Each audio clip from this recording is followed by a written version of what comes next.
The cabin door rattled in its frame as my own son walked away with my wallet, thinking the cold would finish what he didn't want to dirty his hands with. I eased myself onto the frozen chair, watching my breath cloud the air the same way his lies had fogged the truth for years. As the frost crept over the window, I spotted the metal emergency latch he never knew existed, tucked behind the woodpile he ignored. The silence sharpened into clarity. I'd once carried him through fevers, hunger, heartbreak, but he'd brought me here to disappear. He believed snow would bury me and the inheritance in one sweep. So when he came back to collect the deed, the officers he feared were already warming their hands by my fire. We're about to begin, but if you'd like, share where you're joining from. It reminds me this story doesn't echo into silence, it lands somewhere real. Drop it in the comments and don't forget to subscribe. Brian picked me up early just after sunup. He was already outside the car, too eager, calling it a mother-son reset weekend like it was something we did all the time. I didn't argue, I just slid into the backseat and nodded. Tara barely looked up from her phone, her sunglasses were on even though the sky was overcast. "I've got a migraine," she said, brushing her hair over one shoulder. "I'm not staying." She didn't speak again. The farther we drove, the quieter Brian got. At first he tried small talk, whether how peaceful it'd be with no signal, how he wanted us to reconnect. But none of it stuck. The air felt strained, like I'd walked in on a conversation mid-argument. "How's Mila?" I asked. He blinked, then said too quickly, "Good, with Tara's mom this weekend, they're baking or something." That didn't sound like Mila. At the last turnoff, I recognized the road, an old delivery route from my post office days. Snow had built up along the shoulders, untouched by tires. The pines leaned in, heavy with ice. No other cabins, no lights, no movement. Then the place came into view. I'd seen fixer-uppers before, but this wasn't that. This was neglect. The roof sagged on one side, the windows were frosted from the inside, a section of the porch railing had caved, and there was no smoke from the chimney. Tara got out and didn't even pretend to linger. "Text me when you're done," she told Brian, then she drove off without saying goodbye. He turned to me like he was waiting for a reaction. "It's not much, but it's ours for the weekend." Inside, the cold hit me sharper than the wind had. No heat, no hum, just the sound of the door creaking closed behind us. "I just need to fire up the generator," Brian said, already moving around, lighting candles. "It kicks out sometimes." He threw a blanket across the couch like that fixed anything. The wood stove was dark, my breath clouded in the air. "When's the last time you stayed here?" I asked. He shrugged. "I don't know, a while." That wasn't an answer. He kept watching me too closely, not like a son checking on his mother, more like someone waiting for a test result. I stayed quiet and kept my coat on. My hands were already going numb at the fingertips. Brian offered me tea, but I waved him off. I needed my head clear. I pulled out my phone, even knowing it wouldn't work. No signal. Then a buzz. "Mila, Grandma, call me if something feels weird." I stared at the message a long moment. That girl's gut had always been sharper than people gave her credit for. "Something wrong?" Brian asked, still hovering by the stove. I looked up, tucked the phone away, and forced a small smile. "No, I'm just settling in." But I was. I was clocking everything, the silence, the cold, the way his hands didn't shake even though the room was freezing. And something inside me, something old and quiet, started clicking back on. He thought he was setting a scene. But I wasn't the woman he remembered. By the time the sky turned the color of old slate, Brian still hadn't come back. I'd stopped checking the clock an hour ago. He'd said town was 30 minutes, maybe 40 round trip with snow, add another 20 for gas and supplies, but this was different. This was absence. And the cold was setting in like it knew it had permission. The few candles he lit were burning low. The fire he started had long gone to ash. I'd added a couple logs, but they smoldered without catching. Damp wood, probably, or maybe the flue was blocked. I'd asked about it, but Brian brushed it off. I pulled both blankets tighter over my shoulders and kept my coat zipped. I tried rubbing my hands together the way I used to on long winter mail routes when my gloves weren't enough, but it only reminded me how stiff my fingers had gotten. I stood more to keep circulation moving than out of purpose and walked to the door. I tried the handle gently, not expecting much. The knob turned, but the door didn't give. I leaned harder, bracing one shoulder into it. Still nothing. Was it frozen shut? Maybe swall. Len from the cold? Maybe. Or maybe it had been jammed, intentionally or otherwise, from the outside. I swallowed and tried not to jump ahead of myself. But something in me, something buried beneath the years and routines, said, pay attention. I walked to the rear door, same result. I even tried one of the windows near the kitchen sink. It was locked from the inside, the latch tight, no tool nearby to force it, nothing that didn't look like it would snap in my hand. I backed away slowly and scanned the room again, not for help, for confirmation. Brian hadn't meant for me to follow him. That was the difference. If he just needed space, he'd have said so. If it were an emergency, he'd have called, assuming he left me with a working phone, which I already knew he hadn't. No signal, no landline. I reached into my coat, suddenly remembering something, and checked the inside pocket. My wallet was gone. It took me a full minute to accept it. I checked again, then the other pocket, then my tote bag. Nothing, not a card, not a single bill. That wallet had been there when we left the house. I remembered zipping it shut myself. Instinct, the same habit I'd had every day for 40 years, checking for keys, badge, wallet before stepping out. And now it was gone. I lowered myself back onto the couch, movement slow, careful. The blankets were already cold where I'd left them. The heat was leaving the room and the quiet was closing in. I opened the small inside zipper of my coat and pulled out my notepad, the one I always kept tucked away. I'd carried it for years, for things people said but later denied, for addresses scribbled on napkins, for the things that didn't seem important until they were. I clicked my pen and wrote. 4:48 p.m. Cabin temperature dropping, no generator noise. Front back doors unresponsive, possible swelling or obstruction. Wallet missing, was in coat pocket on departure. No cell signal, candles burning low. I underlined wallet missing twice. Then I sat in the stillness again, listening not for voices or movement but for sound at all, anything to ground me in place and time. That's when I heard it. Far off like a whisper through the trees, an engine steady, moving. Not coming closer. Pulling away. I didn't move, just sat and listened as it faded into nothing. I waited for it to turn around, to slow, to return, but it didn't. That was no supply run, no trip for firewood or propane. He was leaving. And he wasn't coming back with help. The temperature dropped fast once the last bit of daylight bled out. I could feel it in my teeth, that brittle kind of cold that gets in before you realize it's settled. I sat there a few more minutes, listening, hoping for something to shift. A knock, a car engine turning back, a lie undone. Nothing came. So I got up, slow but steady, and started taking stock, not of my emotions, those could wait. I needed a list. Action, survival. The firewood pile was small, tucked beside the stove. Maybe 7 or 8 split logs, all of them damp to the touch. The kind that hiss instead of burn. I lined them up on the floor near the hearth, hoping proximity would dry them. Then I checked the kitchen, 2 cans of soup, 3 granola bars, a cracked box of crackers that looked older than Mila. No bottled water, the tap spat rust and stopped. The kettle Brian had offered earlier was still on the counter, bone dry. None of it surprised me anymore. I zipped my coat to my neck and wrapped the fleece blanket around my shoulders again, then opened the side closet near the bathroom. I found 2 mismatched towels, stiff from cold.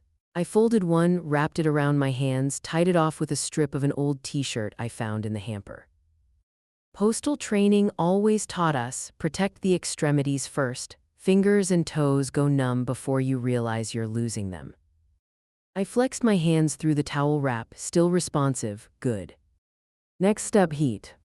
The generator. I knew where it was. Brian had mentioned it in passing, said it was just in the side shed, like it was always ready to go. I pulled on the rubber boots I'd worn and stepped out through the back door, which gave after 2 hard shoulder presses. The wind was worse now, sharp, dragging snow sideways across the porch. The shed was 20 feet away. I made it there in 6 slow steps, bracing against the railing. The door was unlocked. Inside, the generator sat beneath a tarp, wires and all. At first glance, nothing looked wrong. But when I pulled the starter cord, nothing happened. No resistance, no hum. I dropped to one knee, peeled back the tarp, and checked the wiring. They were loose, not just loose, yanked. 3 connectors hung free, one completely severed, not chewed, not worn down by time, pulled. I stood slowly, wind tearing across my scarf, and looked back at the house. This wasn't neglect. It was design. I went back inside and closed the door hard behind me. The stove had gone out completely now, the air in. Side felt thinner somehow, like the cold was getting bold. I moved to the landline mounted in the hall, an old rotary-style box I'd noticed earlier but hadn't touched. Maybe I'd missed something, maybe there was a dial tone now. I picked up the receiver. Silence. I traced the cord down the wall. It looked intact at first, then I saw the split right behind the dresser. Clean cut, not chewed, not frayed. He'd done that too. I set the receiver down gently, no slamming, no outburst. My body was already using more energy than I could spare, just staying warm.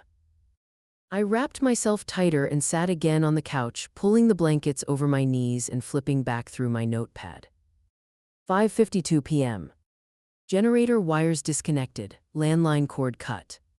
No usable food or water, wind worsening. Intentional setup confirmed. I stopped there, my pen hovered. I didn't write he meant to kill me, not yet. But I knew what kind of cold could do it for him. Outside, the snow was coming down harder now, thick, fast, sideways, not a flurry, a wall.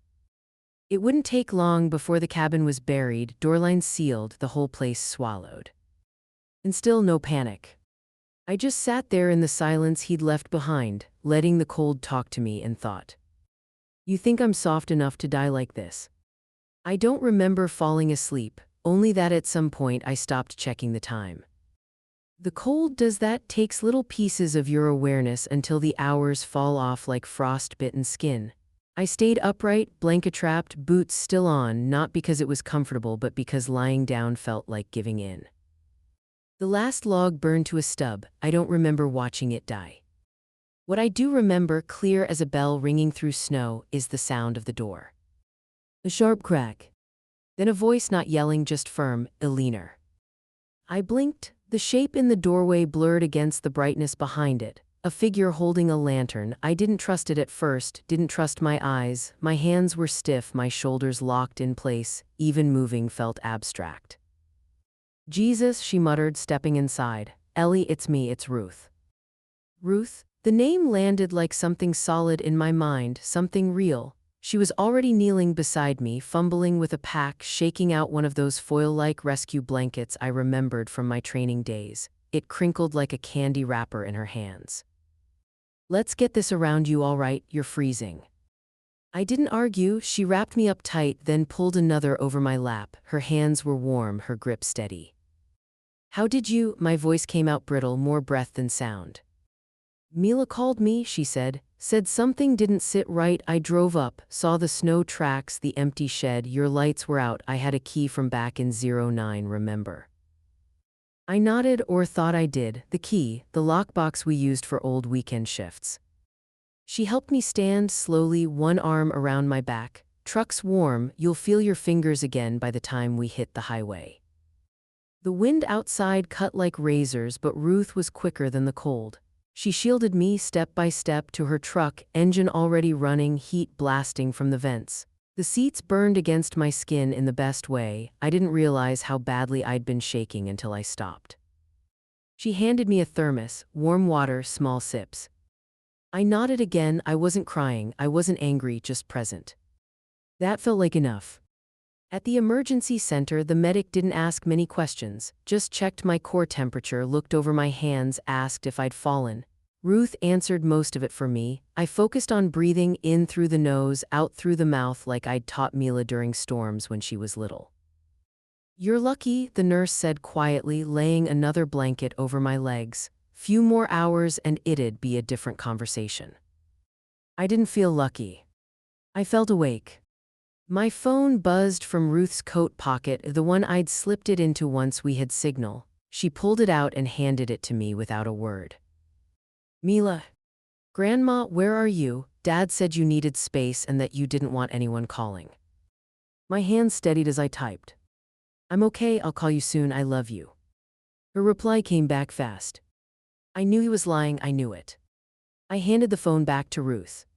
She looked at me, we need to report this. I know. You can't downplay it, Ellie, he left you to die. I didn't flinch, I'm not going to downplay a damn thing. Later, at Ruth's house, while I sat wrapped in quilts on her couch, she showed me something on her tablet. Tara, smiling on a beach in Florida, posted 6 hours ago, the same day I nearly lost my fingers trying to light damp firewood, sunlight on her face, frozen silence in mine. I stared at the screen. I think we both know, Ruth said gently, this wasn't some mistake. I didn't reply. I just reached for my notebook, opened to a new page and wrote the time and place. Because next time I saw Brian, I wanted every word ready. Harper Sloan didn't waste time with small talk. She read my written statement once, then again more slowly, pen tapping rhythmically against her legal pad. The winter light through her office windows cast long bars across the table, washing her face in a kind of deliberate seriousness I immediately trusted. Ellie, she said finally, lifting her eyes to mine, you should have been pulled out of that cabin by a coroner.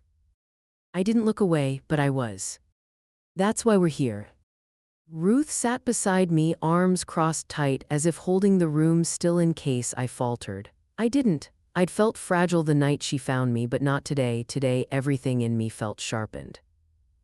Harper slid a stack of statements toward herself. I ran your name through the financial inquiry system. You mentioned a few odd charges last fall, groceries at places you've never been, small ATM withdrawals. Yes, I said, 20 here, 50 there. I thought it was my bank card wearing out. It was. She turned her monitor toward us. On the screen was grainy ATM footage, the kind with timestamp digits blinking in a corner. A hooded figure stepped toward the camera, hands gloved, shoulders hunched, but the hood slipped back as he leaned to punch in a code. Brian. Clear as day. Harper zoomed in, highlighting the keypad. He used your old PIN, the one you changed after your knee surgery. My chest tightened, not with shock, with confirmation, the kind you feel in your bones before the world catches up. Ruth muttered he didn't even bother to hide. Harper clicked through additional clips, different dates, different ATMs, same careful angle, same too familiar posture. This isn't isolated, it's a pattern, 48 documented withdrawals, all just under the amount requiring auto-flagging. He knew the thresholds, I said quietly. And he counted on you never checking, Harper added. She slid a stack of papers toward me. I drafted the freeze order for your remaining accounts. Once you sign, all access is locked, permanently. My hand didn't tremble when I signed, not even once. The pen felt warm, steady, like something I'd earned back. Harper nodded. Next, fraud affidavits, criminal complaint, emergency revocation of any financial rights he held during your surgery recovery. He won't be able to touch a dime of yours, not directly, not through old permissions, not through back doors. Ruth exhaled long and relieved, thank God. But I wasn't thinking about God, I was thinking about that cabin, the cold creeping into my bones, the silence Brian expected to swallow me up. Harper pushed a new form forward. Let's build your timeline, exact dates, what you noticed, what he said, bank confirmations, text messages. The more precise we are, the faster investigators can move. Ruth and I worked through it together, scribbling hours, receipts, voicemails, screenshots. Harper's pen flew across the page, filling gaps like she'd already memorized the outline before we sat down. My phone buzzed mid-sentence. Mila. Dad said you're overreacting, but I don't believe him. My heart squeezed, not painfully, but with that particular heaviness only a grandparent knows, the weight of a child seeing too much too soon. I typed back. You trust your gut, it's never failed you. Ruth glanced at the message, then at me. She deserves the truth when you're ready. I'll give it to her, I said, all of it. Harper capped her pen. One more thing, Ellie. Her voice softened, but her eyes didn't. When he touched those accounts, he left a trail he can't erase, and now it's leading straight back to him. She pushed a final document toward me, a printed summary of the confirmed fraud. At the top was a date. The same week he suggested the mother-son reset. My hand hovered over the page, not shaking, just still, very still. Because for the first time I understood. He wasn't improvising. He'd been preparing. And now so was I. It started with a friend of Ruth's, someone from her winter rescue group, who sent a screenshot late that evening. Brian had posted on his public account a photo of me, maybe a year old, taken at Mila's school play. I looked tired in it, distracted. Below it, a caption. My mother's been struggling lately. She wandered off during a family trip, said she needed space but got turned around. We're just grateful she's okay. Please respect our family's privacy during this confusing time. Confusing time. I read the words 3 times before I handed the phone back to Ruth. She didn't speak. She didn't have to. 5 minutes later, Tara commented underneath. Ellie's always been fragile. Brian's doing his best. Some people just don't want to be helped. That one made my jaw clench. Not because it hurt, because it was rehearsed, polished, like they'd already agreed on the story. I didn't respond, I didn't log in, I didn't post any clarifications or ask anyone to defend me. Instead, I sat at Ruth's kitchen table and opened my binder. Times. Tamps, thermometer readings, weather reports from NOAA, medical documentation from the clinic visit, including my temperature on arrival, the minor frostbite, the dehydration report. Text messages, copies of the ATM footage Harper pulled, a photo of the generator's torn wiring, the cut phone line, every one of them dated, logged, printed. My entire week reduced to paper, not to erase what happened, but to prove it ever did. Ruth walked in with 2 mugs of tea, setting one beside me. You okay? I'm fine. You want to respond? No, I said, not looking up. I want to document. She nodded, quietly proud. I think you should write something eventually, she said after a moment, even if you don't post it, something in your words, just in case this goes farther. It will, I said, and I will. The phone rang an hour later. Mila. She didn't even say hello. He's lying, she said, voice thick. I saw his suitcase packed before the trip. He told me it was for work, but he left it by the front door. He never packs early, Grandma, never. I closed my eyes and let her speak. I asked him if we were going with you, and he said it was just for you too. Then he told me not to tell Mom. I didn't know what to think, but now I know. I believe you, I said quietly, and I'm proud of you for remembering.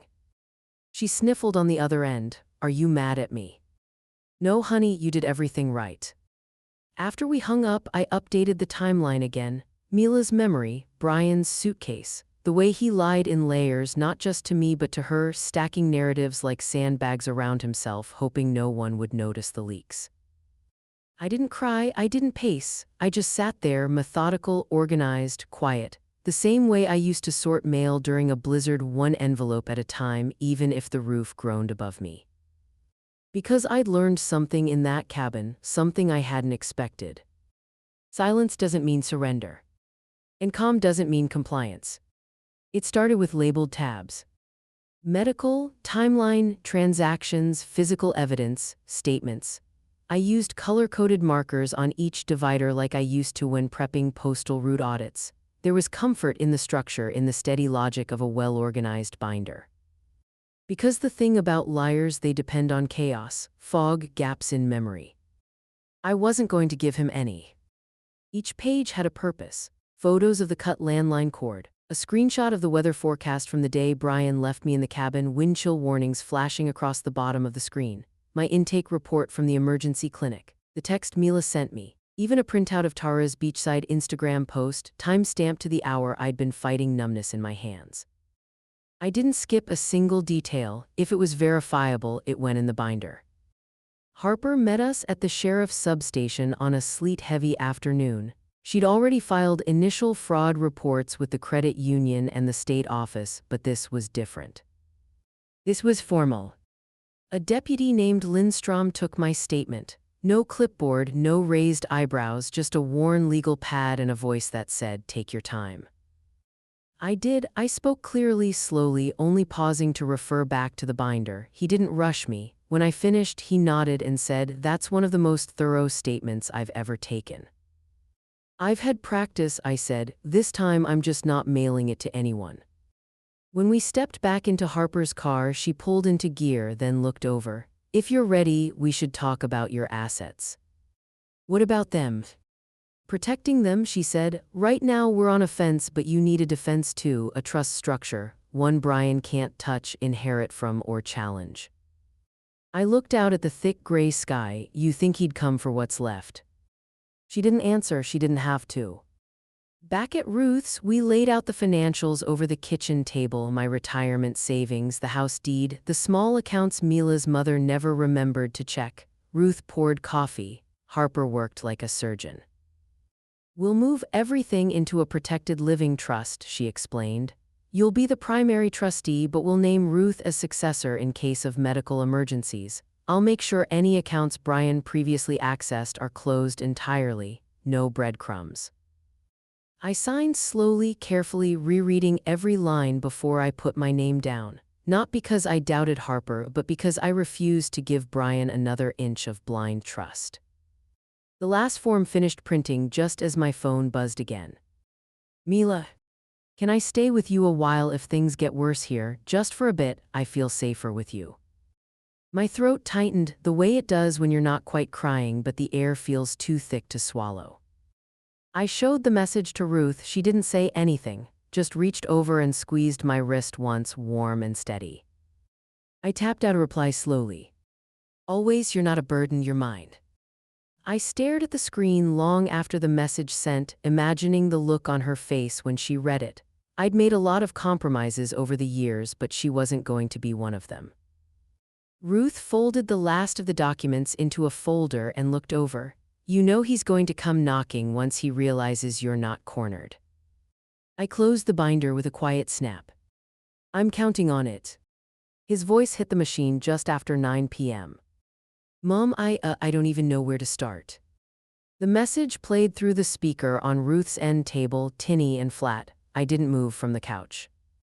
"I didn't think it'd go that far. I thought you needed space. You always said winter cleared your head, remember? Look, I'll fix this. Just call me back, please." A long pause.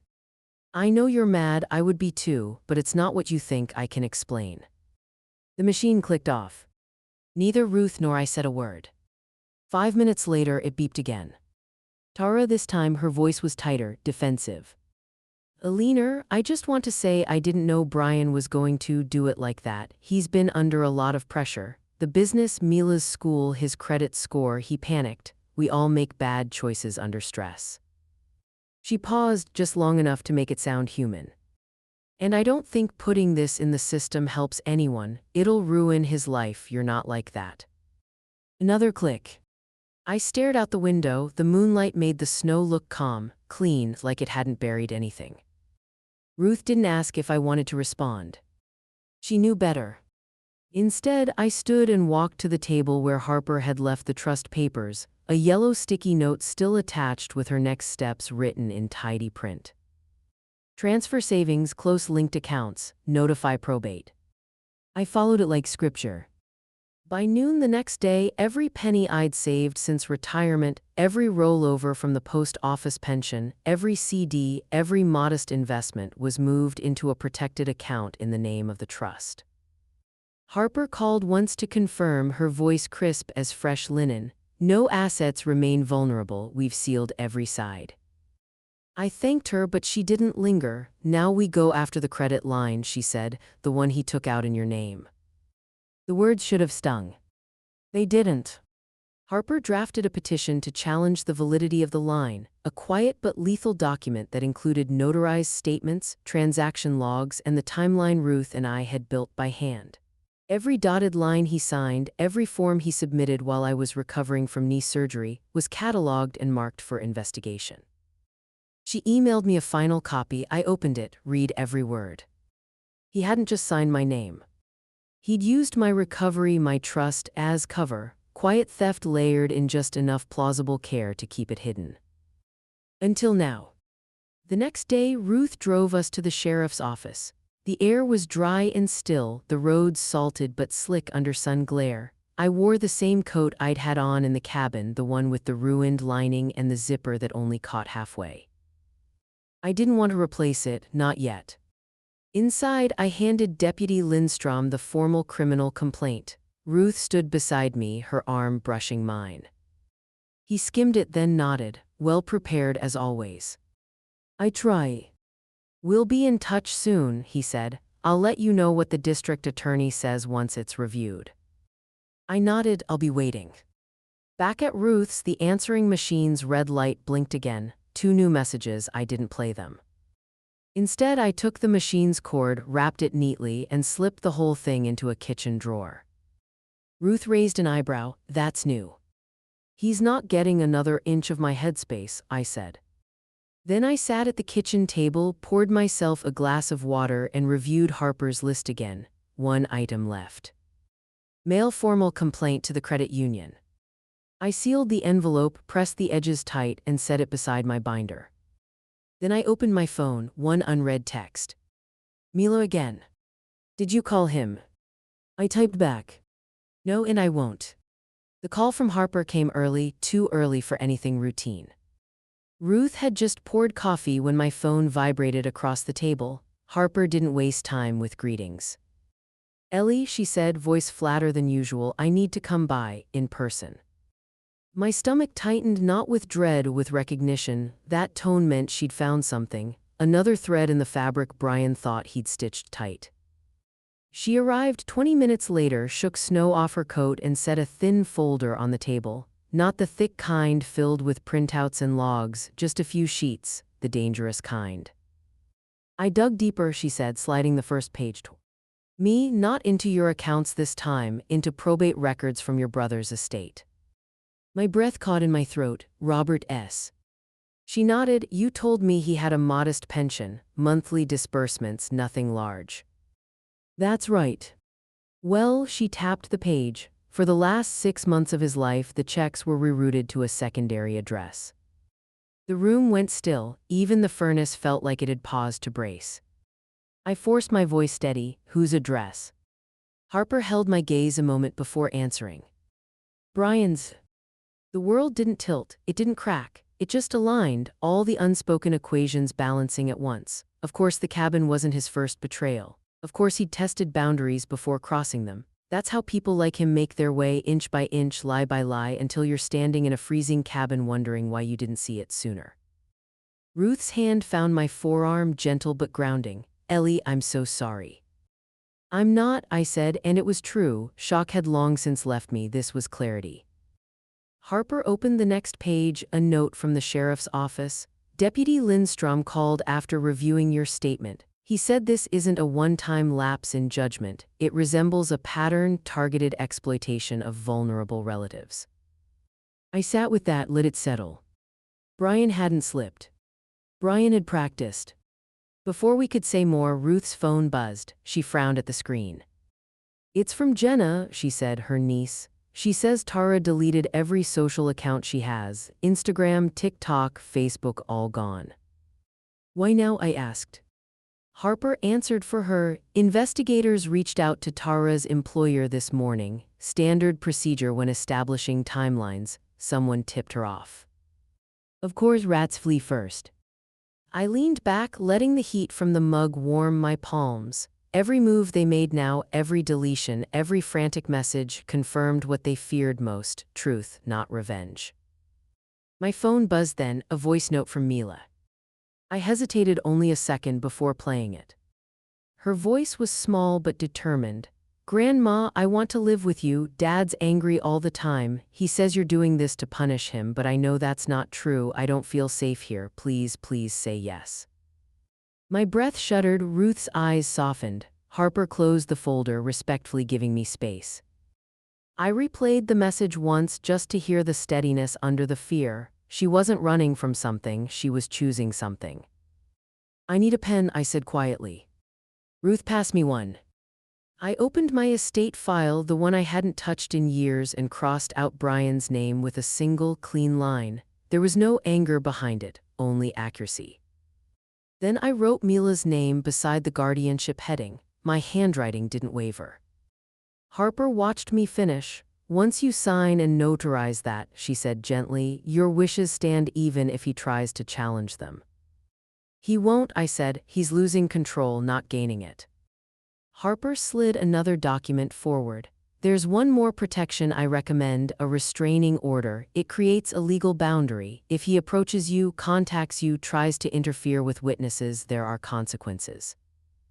I considered it carefully. I never thought I'd need a restraining order against my own son. But then again, I never thought I'd see footage of him emptying my accounts while telling people I wandered into the woods confused. Start it, I said. Harper nodded. I already did. Ruth exhaled, not relief exactly, something closer to resolve. I gathered the folder, closed my estate file, and held the two together in my lap.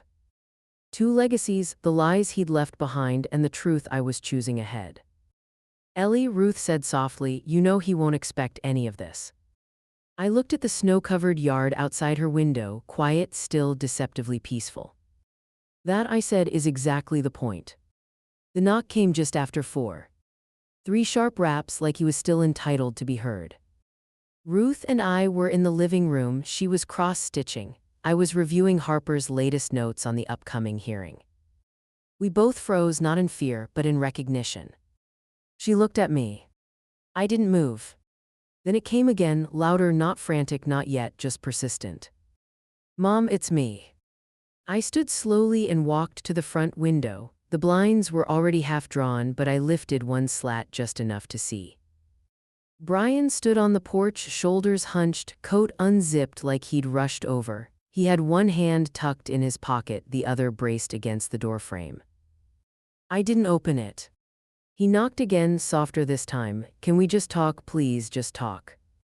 His voice was thinner than I remembered, lacking the syrupy charm he usually used when trying to disarm people. But even from behind the glass, I could feel the calculation in it. He wasn't sorry. He was cornered. Behind me, Ruth quietly stood and reached for her phone. You recording? I asked. She nodded, no hesitation. Start to finish. Outside, he kept going. I didn't mean for any of this to happen. You weren't supposed to get sick. He paused. I just needed time to fix things. I thought you'd be okay for a couple days. I didn't blink. You've always been strong, Mom. You're the one who raised me to handle things. Now came the pivot. I knew his cadence, the shape of his manipulation. You shut me out, he said. You let Harper get in your head. You're talking to lawyers instead of your son. Then the frustration set in. I didn't steal anything, he snapped. You gave me access when you had surgery, remember? You told me to handle things. Now you're trying to paint me like some predator. He stepped back from the door and looked up toward the window. I let the slat drop. You changed the locks. You filed a restraining order against your own son. He waited. When nothing came, he kicked the bottom step hard enough to send snow flying. Ruth's phone didn't waver. She recorded every word, every shift in tone. I returned to the couch, picked up my tea. Should we call Lindstrom? Ruth asked. No, I said, not unless he crosses the property line. He's not here for violence, he's here for theater. She nodded. He wants a scene. And I'm not giving him one. My laptop dinged. Harper. Subject line: charges advancing. Message: preliminary hearing confirmed. He'll be served this week. I closed the laptop gently, like sealing a box I'd never open again. Outside, Brian knocked one last time. Please, Mom, he said, I'm losing everything. There it was. Not sorrow, not remorse, just the awareness that control was slipping and the hope that guilt might still buy him a foothold. I didn't move. The porch creaked as he stepped back. A moment later, the sound of tires crunching over snow carried through the window. He was leaving, for now. Ruth hit stop on her phone. We'll back up the footage. Thank you. We sat in silence. The light outside had shifted again, gold brushing over the treetops. Then my phone buzzed on the table. Mila, Mom said I can move in if you want that. I stared at the message, my hand still warm around the tea mug.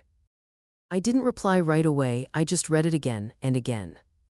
Because unlike Brian's knock, her message wasn't a plea. It was a decision. The paperwork came in a flat manila envelope, hand-delivered by Harper herself. "This is the last layer," she said, setting it on the kitchen table like a final keystone. "Once signed and filed, it's airtight, your assets, your wishes, your power of choice, all locked down." I stared at the folder for a moment before opening it. The legal language didn't scare me anymore. I'd learned to read between the lines, not just of contracts, but of people. Harper walked me through it line by line. A full asset protection trust, no room for challenge. I initialed where she pointed, signed where I meant it, and dated everything with the clarity of someone who had earned every piece of control she was reclaiming. At the end, she handed me a separate form. "Power of attorney," she said. "You already have primary. I recommend naming someone you trust for secondary just in case." I didn't hesitate, I turned to Ruth. She blinked me. "You've already done more for me than anyone else in my life," I said. "Might as well make it official." Harper passed her a pen. Ruth signed without ceremony, just quiet conviction. By the time we finished, the snow outside had lightened to a whisper, the kind that says a storm's gone quiet but not necessarily over. That afternoon, Mila arrived with 2 duffel bags and a backpack. No fanfare, no dramatic declarations, just the sound of tires in the driveway and her quiet knock on the door. She didn't ask if she could come in. She knew she already belonged. "Mom helped me pack," she said as she stepped inside. She didn't say much, just zipped the bags and hugged me a little too long.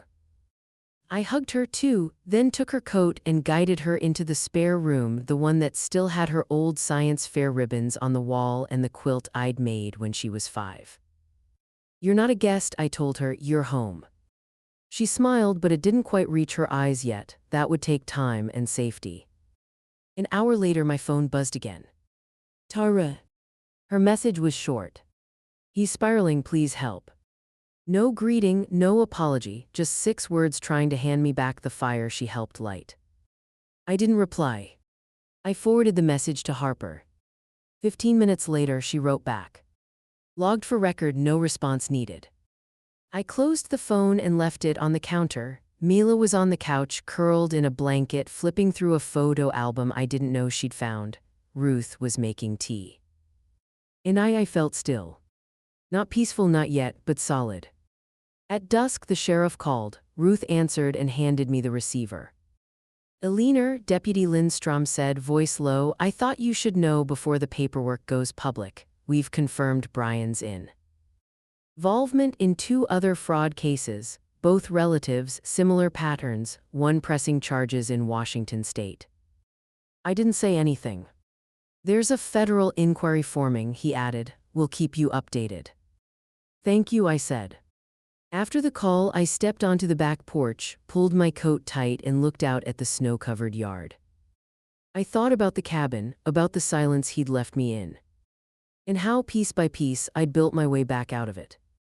Not by yelling, not by begging, but by choosing, documenting, naming, and protecting. This wasn't revenge. It was repair. From inside, I heard laughter, soft, unsure Mila's. Ruth had said something funny. I let myself smile. Then my phone buzzed once more. No caller ID, no voicemail, just a missed call. I didn't dial back. Instead, I walked inside and shut the door behind me. Whatever he had to say now, it wouldn't matter. Because this time, he was the one left outside. The first alert came through Harper, not me. It was barely past 8 when she called, early but not unusual for her pace. I was in the kitchen scrambling eggs while Mila shuffled sleepily toward the table, wrapped in the same quilt she'd dragged around since she was little. "Ellie," Harper said without preamble, "there's been a development." I set the spatula down. "What kind?" "The automatic kind," she said. "The trust flagged an attempted withdrawal this morning. He tried to take $500 from an account that no longer exists." I didn't react, not outwardly, my heart didn't even pick up. He didn't know it was closed, I said. No, and what he definitely didn't expect, she continued, is that the bank's security system records every flagged attempt, audio and video. I heard her typing fast. They confronted him at the ATM, on camera. Mila looked up from her cereal, sensing something in my tone. I gave her a soft smile, not reassurance exactly, but steadiness. Did he cooperate? I asked. He tried to charm his way out, Harper said dryly. Claimed he had permission, that you were confused about the trust, that you'd given him verbal rights. Verbal, I repeated, convenient. Well, security didn't buy it, Harper said. The footage is clean, crisp. He signed the denial of access form in full view of the camera. You'll want to see this. No rush, I said. Gather it for the packet. There was a small silence, the respectful kind, before Harper spoke again. You're remarkably calm. I'm not surprised, I told her. He was always going to test the fence. Then today, she said, he learned it's electric. After the call, I plated breakfast. Mila watched me, quiet, turning her spoon between her fingers. Grandma, she asked after a moment, if he tried to take money, does that mean he'll go to jail? Her voice wasn't angry, it wasn't scared, it was careful, like she was trying to ask a grown-up question in a grown-up way. I sat across from her and folded my hands together. That's not up to me, I said softly, that's up to the truth. She nodded slowly, absorbing it the way children do, all at once and over time. Outside, the snow had melted enough to reveal patches of dull grass. Winter wasn't gone, but it was loosening its grip. In the quiet, I realized something subtle but unmistakable. I hadn't checked the locks this morning. Not out of oversight. Out of peace. Half an hour later, Harper arrived with a flash drive and a folder. Ruth followed her into the kitchen, both of them shedding coats and scarves. Harper connected her laptop and opened the footage. It was strange, watching him on a screen, not as my son, not even as the man who abandoned me in that cabin, but as a stranger caught in the act of being himself. He smiled too wide at the security officer, gestured too much, kept touching his chest like he was offended by the very idea of accountability. When they handed him the denial of access form, he signed with a flourish as if the pen itself could negotiate. Then he looked straight at the camera, not knowing I would one day see him. I didn't flinch. Harper closed the laptop. This completes the timeline, she said. We have fraud, intent, evasion, prior misconduct, and now attempted access after revocation. Once the DA reviews all this, he'll move quickly. Ruth squeezed my shoulder. He's running out of corners. He ran out the moment I stopped being one, I said. We all paused when an alert buzzed on Ruth's phone. She frowned, then held up the screen. Tara posted a statement, she said, public long. She handed me the phone. Tara's message was 3 paragraphs of cold self-preservation. I was unaware of Brian's actions. My thoughts are with Alina. I hope the investigation brings clarity. Not a single admission, not a single apology, just enough distance to save her own skin. Mila wandered in and read over my shoulder. She's lying, she muttered. She's afraid, I corrected quietly. People scramble when the story stops protecting them. Outside, a car passed, slow, unfamiliar. It didn't stop, but everyone in the kitchen looked toward the window instinctively. Old habits. I stood, smoothed the tablecloth, and began clearing dishes, not out of distraction, out of intention. Life was continuing whether he wanted it to or not. As I rinsed the cups, my phone buzzed with a new notification. Harper leaned in, something important. I dried my hands before checking. It wasn't a call, not a text. A sheriff's department alert. Status update. Investigative file 2317B now escalated to multi-jurisdiction review.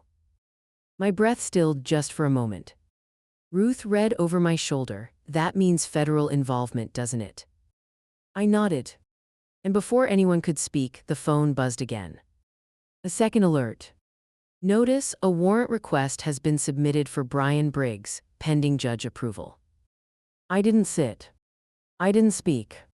I just stood in the fading morning light, feeling the weight of winter finally shift. The next knock on my door wouldn't be his. The sheriff's office conference room wasn't designed for drama. Fluorescent lights, beige walls, a table too large for the space, it felt like a place where truth went to be written down, not performed. Which is why I chose it. I sat at one end of the table, my binder resting in front of me like a quiet instrument, not a weapon, just precision made tangible. Ruth sat to my right, calm, arms crossed. Harper stood beside the whiteboard reviewing the folder the DA had emailed over that morning. The door opened. Brian stepped in escorted by a deputy, eyes scanning the room as if expecting some secret reunion. When he saw me, something flickered, relief, desperation, arrogance, a shifting blend he'd relied on his whole life. "Mom," he said, breath hitching like this was his moment to be heard. I didn't stand. I didn't speak. The deputy motioned him toward the opposite chair. Brian sat, leaning forward, palms out as if expecting me to meet him halfway. "I didn't know you'd be here," he said. "I thought we could talk privately." "That won't be necessary," Harper said, sliding a legal pad in front of him. "This meeting is being documented for both investigative and protective purposes." His jaw twitched. "So you've turned my whole family against me, that's what this is." Harper didn't respond. Instead, she pressed play on her tablet. The ATM footage appeared, sound muted. Brian watched himself argue with the security officer, sign the denial of access form, glance up at the camera. He swallowed hard. That was taken out of context," he said. "Tara told me." "No," Harper interrupted. "Tara didn't sign the paperwork, you did." Brian's eyes darted to me. "Mom, please, I didn't think any of this through. I panicked. Tara said we needed funds fast. She said you'd forgive me." Harper opened a file. "We've already spoken to her employer, to her family, to her attorney. She didn't reroute your uncle's pension checks. She didn't apply for the credit line in your mother's name. She didn't withdraw cash in 48 separate recorded transactions."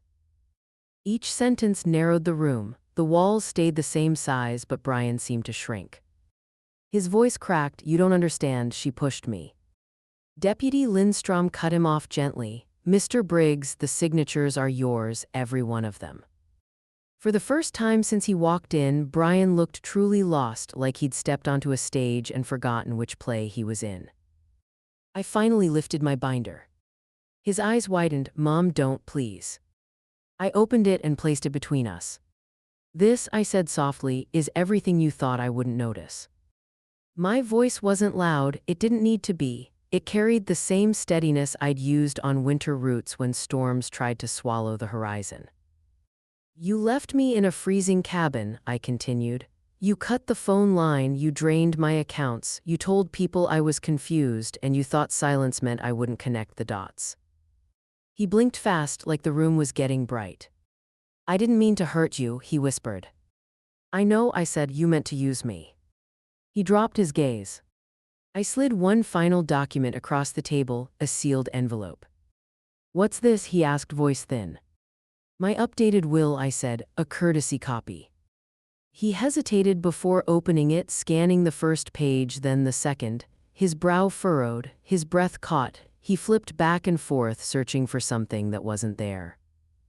"No," he whispered. "Mom, you didn't." "I did. My name isn't in it." The silence that followed wasn't painful, it wasn't vindictive, it was simply accurate. For the first time, perhaps in his entire life, he understood the consequences were real. His voice broke. "But what am I supposed to do? How am I supposed to?" "Live," I said, "without using me as the foundation." He shook his head, fingers curling into fists. "You're punishing me." "No," I said, "I'm protecting myself and Mila."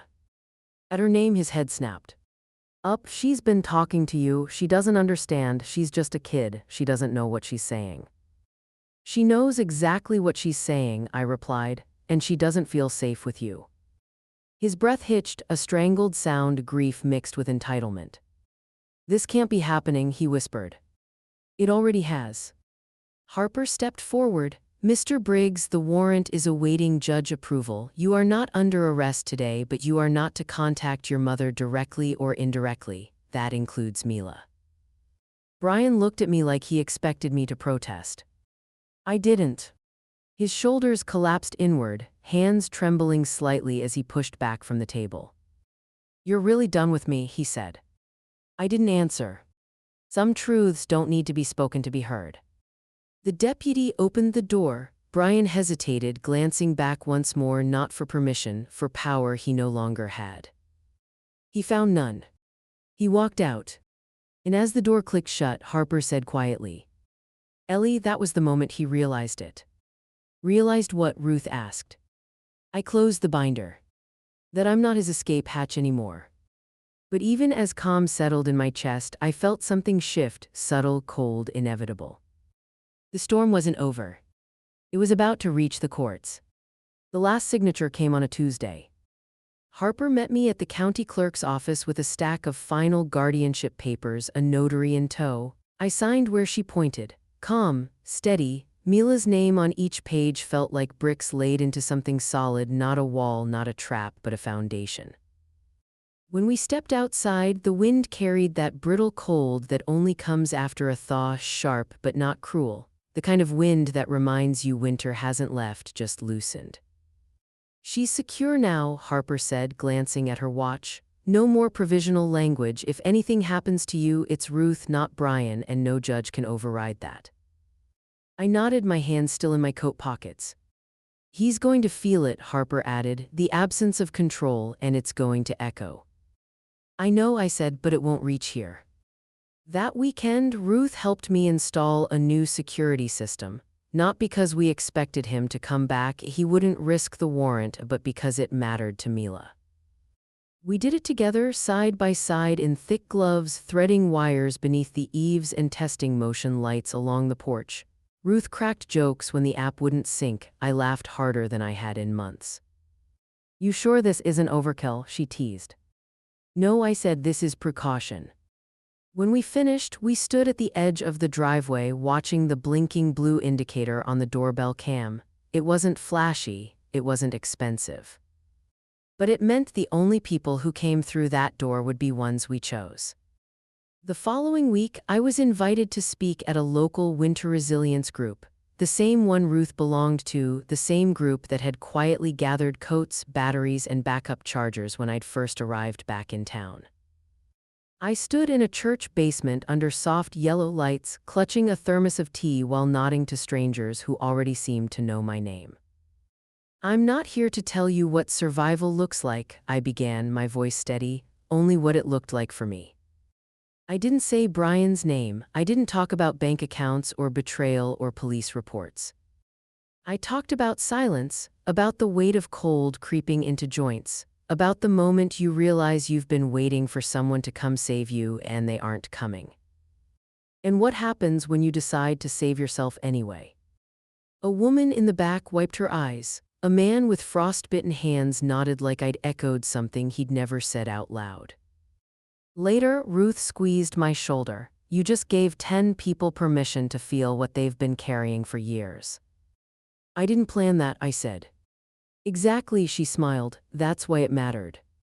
Milo adjusted faster than I expected. Maybe it was the routine, or the quiet, or just knowing the rules here wouldn't shift mid-sentence. She started sleeping through the night, her appetite returned, her grades rose. When I picked her up from school, she waved from the front steps, not the back corner. One evening, she was doing homework at the kitchen table when she looked up and asked, "Do you think people can grow back after they're broken?" I thought about it for a long time before answering. Yes, I said, but not if they keep pretending they never cracked. She smiled a little at that, then went back to solving equations like survival could be found between fractions and decimals. Maybe it could.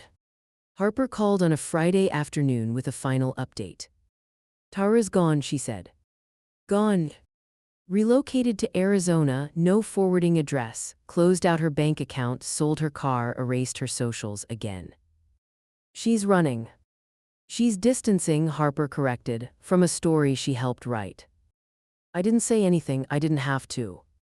Sometimes leaving is what guilt looks like in motion. I stood at the kitchen sink that evening watching the backyard go blue in the twilight. Mila was reading on the couch, Ruth folding laundry in the next room. My house wasn't big, but it was full of presence, of peace, of air that didn't change temperature when someone walked in. Brian no longer had a key. And he never would again. The doorbell chimed soft, calm, expected. It was Mila's teacher holding a folder of makeup work and a bag of donated books. I let her in. I let her in. Because this home, this life, was no longer something he could knock on. It was something I had finally claimed. And just as I turned to close the door behind her, my phone lit up on the table. A new number. Blocked. I didn't reach for it. Instead, I locked the door with my own hands, slowly, firmly, and let it ring into nothing. The letter arrived in a plain envelope, no return address, postmarked from the county holding facility. I knew it was from him before I opened it. The handwriting had changed, sloppier now, or maybe just rushed, but the slant was still his. That same heavy left tilt, like the words were trying to fall off the page before they could be held accountable. I didn't read it right away. I left it on the table beside my tea and finished washing the apples Mila had picked up from the school market. The cold tap ran over my hands, steady, unbothered. It wasn't fear, it was priority. When I finally opened the envelope, I read every word only once. There was no apology, just desperation dressed in sentiment. You're still my mother. I don't understand how things went so far. I miss Mila. Can we talk just once? I folded the letter and slid it into the same binder that had once carried my evidence. And then I called Harper. Do I need to respond? I asked. No, she said flatly, but I will. 2 days later, Harper sat across from Brian in a quiet interview room. Ruth and I didn't go, we didn't need to. She told me how it went later, over coffee at the kitchen table. He started smiling the second I walked in, she said, like he thought I was there to deliver a second chance. I didn't smile back. He asked if you'd read the letter. I said yes. And I told him the outcome of every legal motion, the accounts closed, the credit line revoked, fraud ruled in your favor, the disputes dismissed. He owes you damages now, not the other way around. I stirred my tea slowly. Harper tapped the edge of the folder she'd brought. Then I told him something that finally landed. What? That you didn't come because you didn't need to. Your decisions had already been made, and more importantly, they already stood. That evening, Mila and I cooked together. Nothing fancy, just baked potatoes, roasted carrots, and the meatloaf Ruth had dropped off the day before.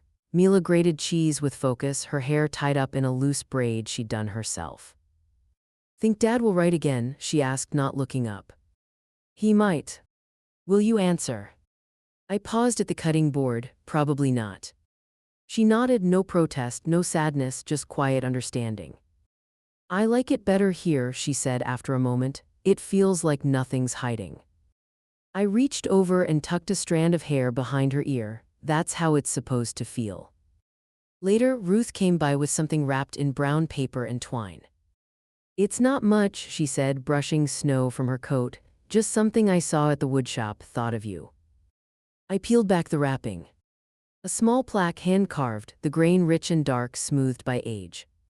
Words burned into the center. Strength is learned in winter. I ran my fingers over the letters. It's true, you know, she said gently. You didn't just get through this, you grew through it. I almost didn't. But you did. She left before dusk fully settled, promising to drop off library books in the morning. Mila was brushing her teeth upstairs. The house was quiet, warm, lived in. No shadows moved in corners anymore.